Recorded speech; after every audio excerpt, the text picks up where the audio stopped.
Hello everyone! So sa araw na ito ay maglinis tayo ng ating mushroom garden. No? So dito po pala pinapatubo yung mushroom. Yung hawak ko po ay pusot. So dyan siya tinatanim at tutubo. Bali nakahanging po siyang ganyan. Ayan, may mga nakahang na mga kusot. So bali ngayon ay tanggalin muna natin yung mga kusot dahil magre-replant po tayo. And bago nga pala tayo magre-replant, so linisin na yung area. Kasi bali marami siyang tambak dahil matagal-tagal na rin siyang hindi nalinisan. Kaya lilinisin na muna namin. And bago nga pala kami dumating dyan ay may nauna ng officer na naglinis ng maaga. Bali siya lang mag-isa, no? Sobrang aga niya, grabe. So, bali kami ay dumating na ng medyo alas 8, alas 9, mga ganon.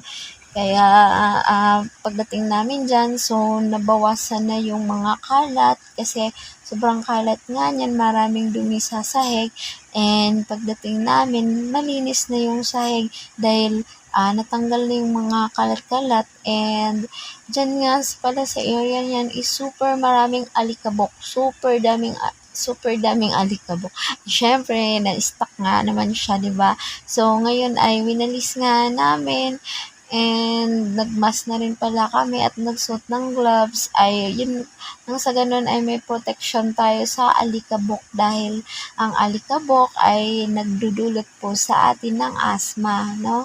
Siyempre, pag nalanghap mo yun, sumupunta sa baga. Kaya dapat kailangan meron po tayong face mask. Ayan, for safety, para sa ating health. And may dala nga pala kaming walis at winalis-walis nga yung mga dingding kasi napakadaming alikabok na nakadikit. Yung katuwing walis mo nga ay umuusok yung hangin sa alikabok. So, grabe, kaya kailangan tulong-tulong at binaklas na rin pala nila yung kisame kasi nakabitin na siya, so pangit tingnan, kaya inutos nga ng press na namin na tanggalin na lang or hatakin na lang kung mahatak naman. Sa ganito mga palang mga activity or gawain sa school ay talagang nilalaanan ko ng oras kasi yan naman ay para sa aking mga anak. O, di ba? Di ka naman din ma-boring kasi nagkukwentuhan din naman kayo habang naglilinis. And bukod dyan, madami din yung kaibigan na lumadami din yung naging kaibigan ko kasi syempre makikilala mo sila and yung personality nila malalaman mo rin na mabait pala to, ganon. Kasi yung minsan sa unang kita ko or tingin ko akala ko maldita, ganyan, pero mababait pala sila kasi dyan mo lang naman makikilala yung tao kapag nakasama mo na sila and super bait nila. Diba?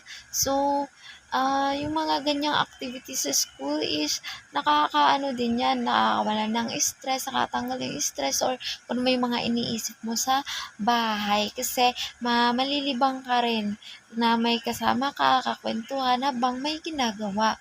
Kaya, ayun yung isa sa mga nakakatulong din sa akin sa mga ganyan gawain. Kaya, never ko talagang tinatanggihan yung mga ganyan. Dahil yan naman ay hindi din naman araw-araw.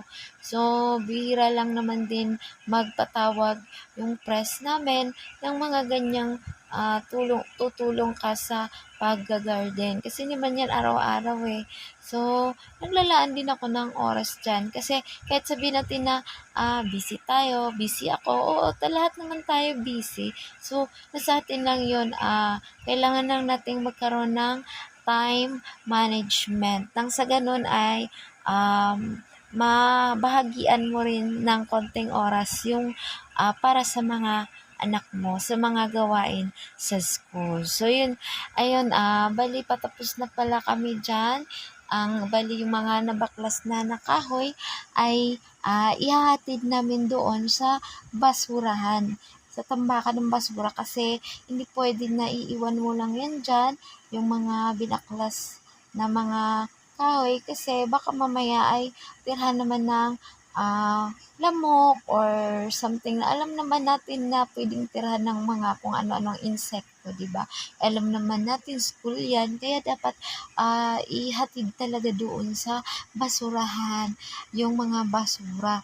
And good thing kasi nung time na 'yan ay nandiyan yung basura nangongolekta, pero yung mga kahoy ay nakabukod kasi hindi siya puwede doon isabay sa basura. Kasi yung kahoy ay ang nangongolekta diyan, yung barangay kasi ginigiling nila 'yan and ginagawang pataba. Kaya merong, sulok doon para sa mga kahoy or party or area para sa mga kahoy. And ayun na nga, pauwi or pabalik na kami sa room dahil, naitapon na nga namin yung mga basura and ayan na nga yung mga, ah lupa or kusot na tinanggal namin and yung mga pot, ayan, bali nakasako siya para hindi makalat and iginilid lang dyan kasi sayang naman itapon, mataba yung lupa and yung kusot ay magagamit pa. Kaya dyan na muna siya sa gilid and yung mga estante pala ay malinis na din. So, yan ready na po siya for replant yung mga tali kasi diyan sinasabit yung, taniman ng mushroom or bali diyan tayo magtatanim ng mushroom sa, tali na 'yan nakabitin, ayan.